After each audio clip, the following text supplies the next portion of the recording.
Amém, glória a Deus. Louvado seja o nome do Senhor para todo sempre. Glorificado seja o nome do Senhor Jesus Cristo. Amém. Então nós estamos meditando na vida de José, um governador segundo o coração de Deus, que veio para o momento certo. Aleluia, louvado seja o nome do Senhor. Na hora certa, tudo acontecendo na direção certa. Ele estava na profecia, nos planos de Deus para abençoar e dar um grande livramento ao povo de Deus. Amém, glória a Deus.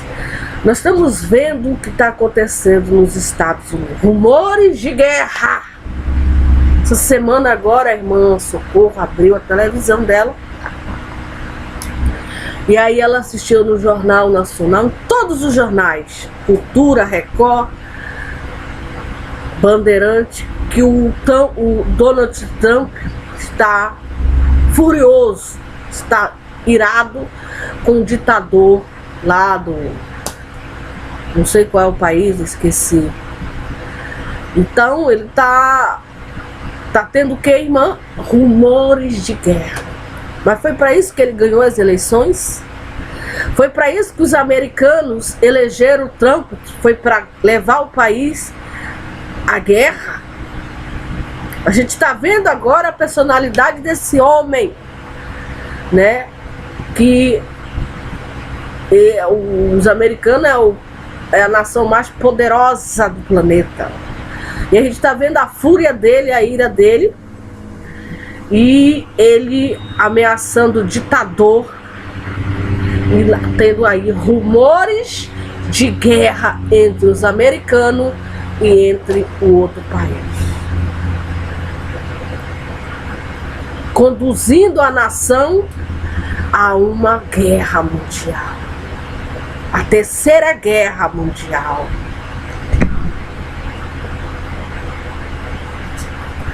E nós sabemos que Jesus falou que haverá guerra entre nações.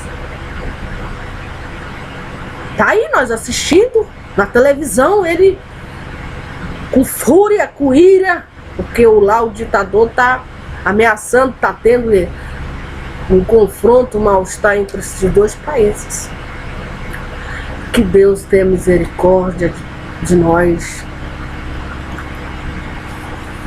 E que Deus tenha piedade. Agora ele ganhou as eleições para levar o país a uma guerra?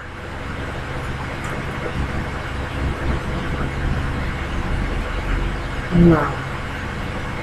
Ele não ganhou as eleições para levar o país a uma guerra. Amém, glória a Deus, louvado seja o nome do Senhor. Como José comprou toda a terra do Egito para Faraó. José é um grande governador, empreendedor, vendedor. Ele que vendia e fiscalizava tudo que entrava e saía no comércio da terra. E era ele que permitia a negociação da terra. Era ele. Tudo tinha que passar por ele. Então, e não havia pão em toda a terra. Não havia pão. Não havia padaria. Não havia comércio. Não havia pão. Não havia pão. Você ia para ali, não tinha padaria. Você acordava às 6 horas para tomar o café, não tinha pão, não tinha pão, não tinha nada. Imagina só acordar às 6 horas da manhã para ir na padaria e comprar aquele pãozinho quente para tomar o café da manhã junto com a sua família para depois fazer o seu trabalho. Não havia pão. Ir no comércio, numa taberna, no mercadinho para comprar o feijão, o arroz, o macarrão, o leite, o ovo, o frango. Não havia pão no Egito. Não havia pão. Não havia dinheiro. Não havia nada. E não havia pão em toda a terra. No Egito.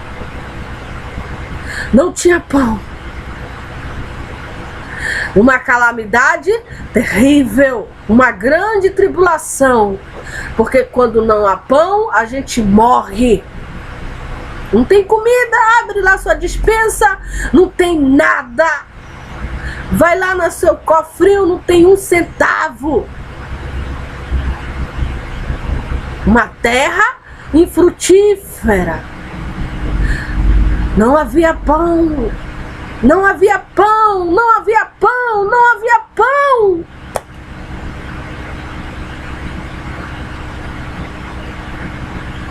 Aí você me pergunta, mas o Amazonas, o Brasil, Manaus, nunca vai acontecer isso. Não vai? Jesus disse que haverá fome no princípio das dores. Então tá te chamando Jesus de mentiroso, porque Jesus falou que haverá fome, haverá peste, haverá rumores de guerra, haverá no fim dos tempos, haverá terremoto.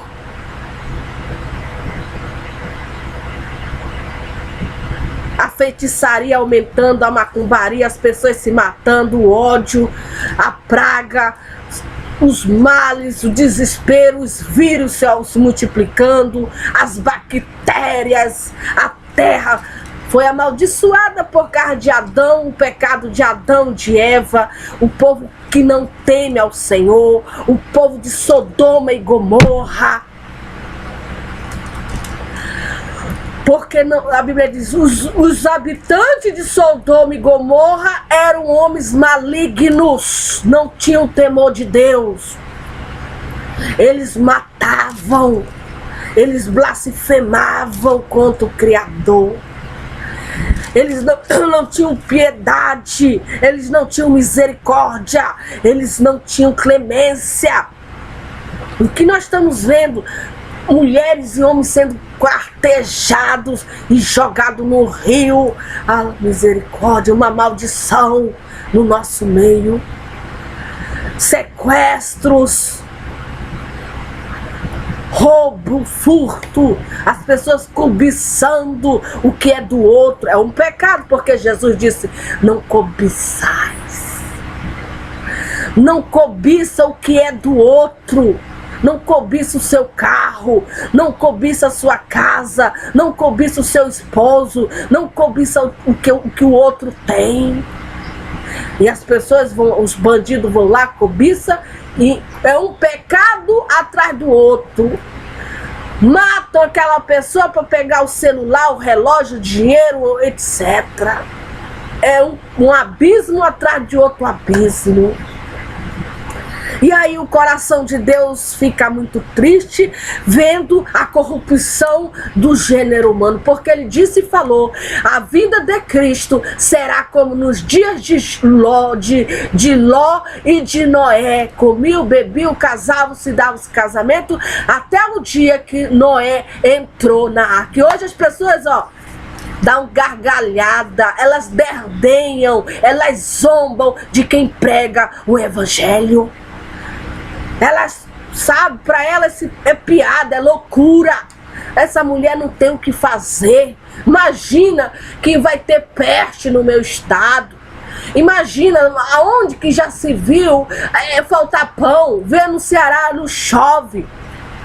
Aí eu vejo alguns comentários, porque Deus não cai nada do céu, nós temos que ir atrás. O que cai do céu é a chuva, meu irmão. Se Deus não mandar chuva, a plantação não pode semear a nossa semente. Se Jesus não mandar chuva, não nasce aquela planta, ela precisa da água para sobreviver. Então quem manda é Deus. Se Deus resolver não mandar mais chuva, nós vamos morrer de fome. Porque não chovia na terra do Egito. Não chove, parece que lá para a banda do Ceará, lá para a banda do Maranhão, não chove. Uma idolatria extrema, as pessoas adorando ídolos e não adora o Deus verdadeiro, o Criador dos céus e da terra. E o pior, desdenha, é escarnecedor. Aleluia. Então é um pecado atrás do outro. É um pecado atrás. E nós temos que aqui enfrentar os anjos contrários, os demônios. Porque os demônios lutam contrário a nós, as serpentes, os escorpiões. Nós que pregamos o evangelho, nós temos que estar batalhando contra o império do cão, do diabo, que é contra o império de Jesus Cristo. Há uma luta espiritual entre as trevas e a luz. Uns ganham, outros perdem.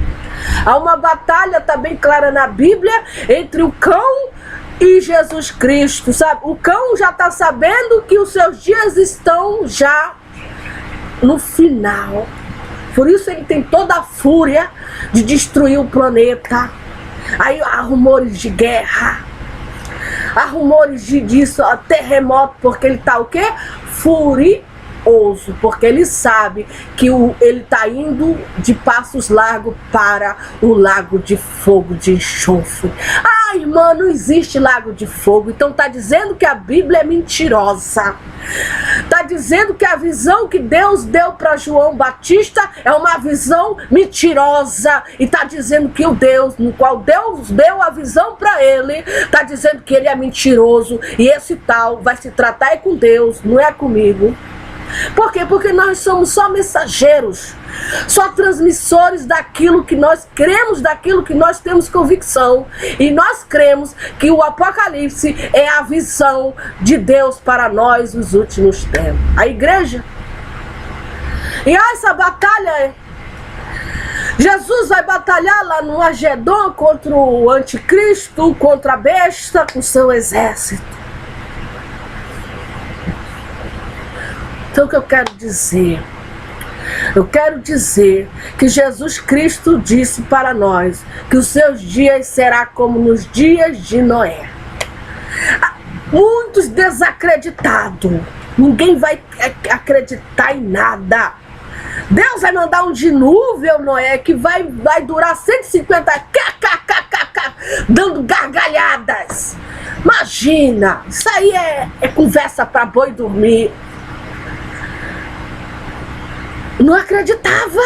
Deus vai queimar esse mundo com fogo. Dá cada gargalhada, bate na perna, que se mija de tanto achar graça. Se mija. Não acredita. Não crê. Então a vinda de Jesus será assim, o mundo num verdadeiro caos. Se salve-se quem puder. O pecado do adultério, o pecado da prostituição e da imoralidade, da necromancia, as pessoas adorando os mortos, invocando os espíritos dos mortos, como Saul fez. No seu desespero, na sua angústia, porque não ouve mais Deus, Deus não ouve mais ele, não responde. E aí ele vai buscar a ajuda de um espírita, de um feiticeiro, de um médium, de um macumbeiro, para os mortos, e que isso é abominável ao coração de Deus. Mas por que ele faz isso? Porque Deus já não ouve mais ele. E aí acontece que Saul foi morto, porque Deus já não estava mais com ele. Ele e o filho dele. A tragédia de um servo que foi segundo o coração de Deus. E da sua família, porque desobedeceu às ordens de Deus. Toda a tragédia que acontece com a gente, o desastre, acontecimentos horríveis, são porque nós desobedecemos as leis, os mandamentos, a aliança, o estatuto do Criador dos céus e da terra. Mulheres desesperadas, correndo para um lado, para o outro, com a mão na cabeça, porque o seu filho foi assassinado.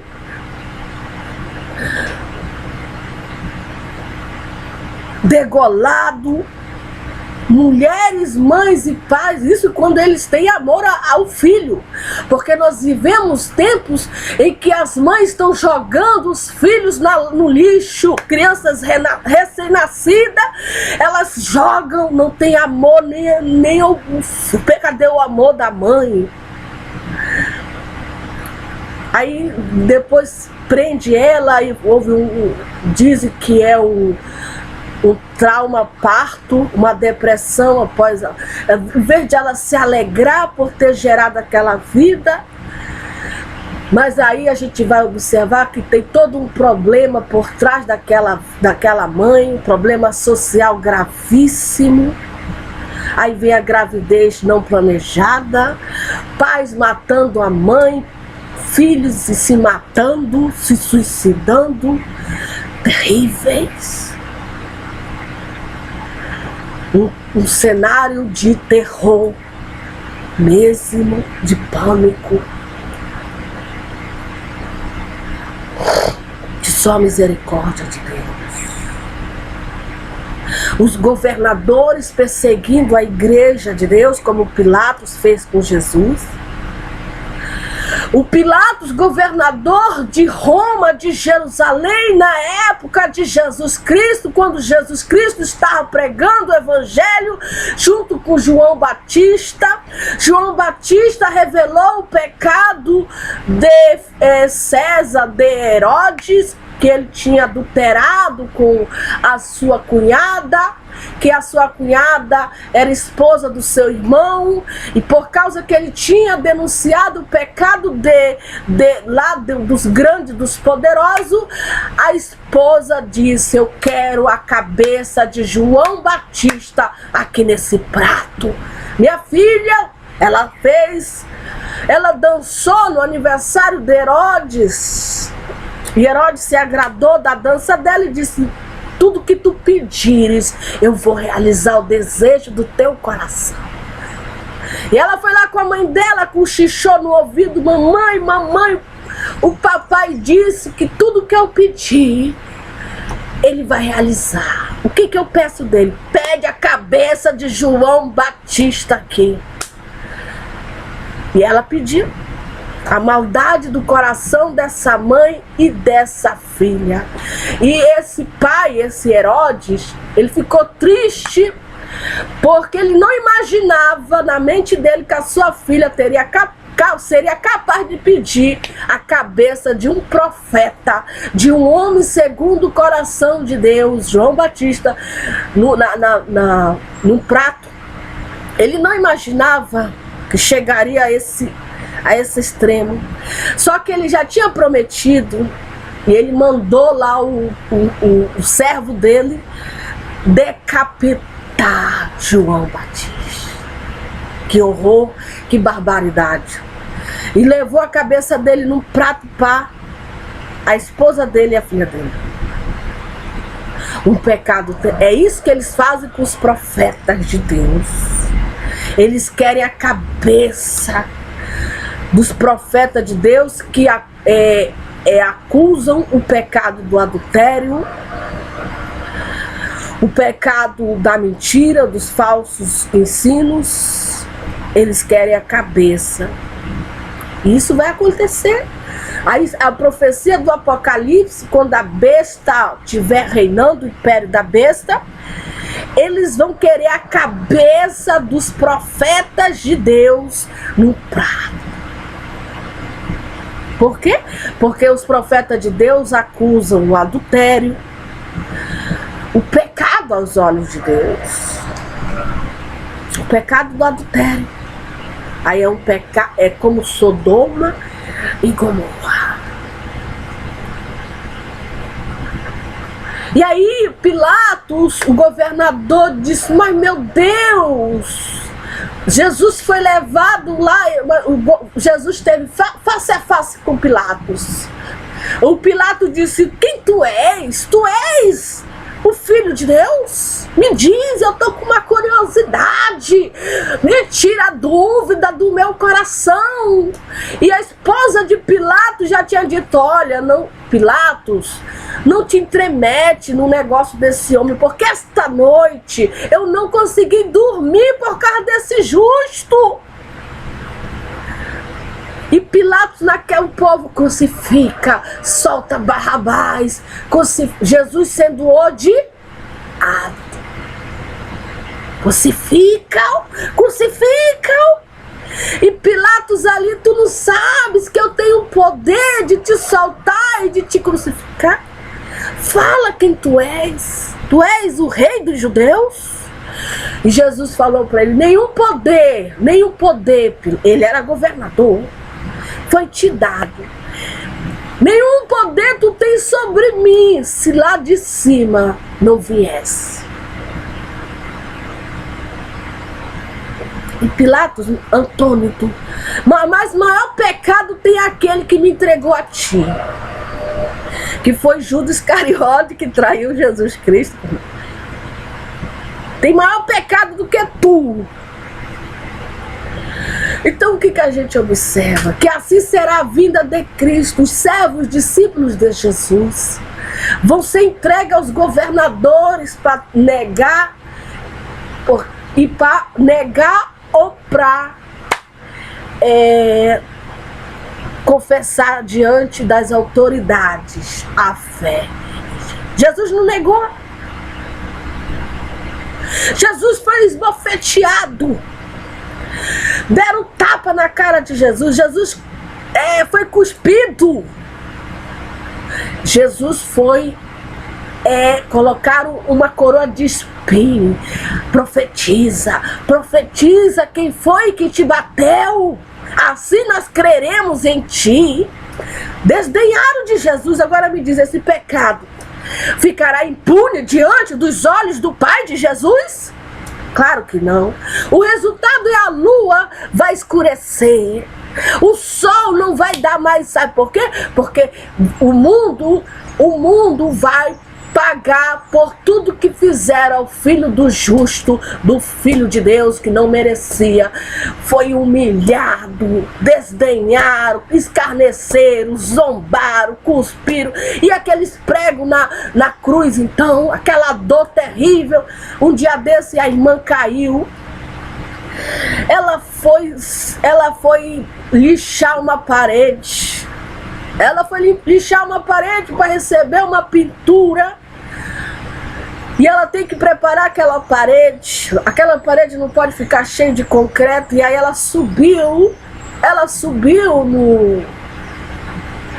no negócio. E aí ela caiu e ralou toda a perna dela.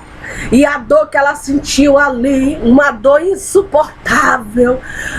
Imagine Jesus Cristo. E aquela dor que ela sentiu ali nas pernas dela, aí arranhou tudo, sangrou, foi saindo sangue, aí começou já a inchar, latejar, incomodou. Imagine aqueles pregos nas mãos de Jesus, sendo pregado na cruz, o Filho de Deus.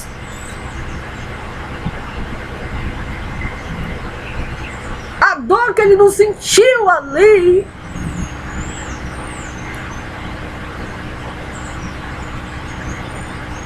E isso vai ficar impune? Como eu já disse, o resultado será: a lua não dará mais a sua, as estrelas vão cair do céu, o mundo, essa casa onde nós moramos, vai ser o quê? Definhada. Mas Deus já tem preparado um novo mundo, um novo céu. Porque quando essa casa não tiver, geralmente, eu tenho que sair dessa casa, essa casa tá velha, tá caindo os pedaços, eu já tenho que estar preparando uma. Assim é Deus. Essa casa aqui, esse mundo vai ser desabado, mas Deus já tem outro preparado para aqueles que têm o nome escrito no livro da vida, que foram desdenhados, que foram degolados, que foram perseguidos, que foram mortos, que foram, enfim, passaram por uma grande contrariedade, uma grande tribulação, choraram, foram humilhados, etc. e tal. Não é fácil chegar no novo mundo. Não vai ser fácil, tem que carregar a cruz pesada da humilhação, da traição, da zombaria, etc., da solidão. Mas tem que chegar. Poxa, cheguei. Não foi fácil enfrentar os demônios. Um monte de demônios, monstros e monstros, aqueles zumbis querendo te pegar. O inferno todo atrás de ti, o inferno com aqueles mortos, e tu numa casa de terror, pedindo socorro, socorro, socorro, e só Jesus que é o teu herói para te livrar. Porque o mundo está cheio de zumbi. Aleluia, louvado.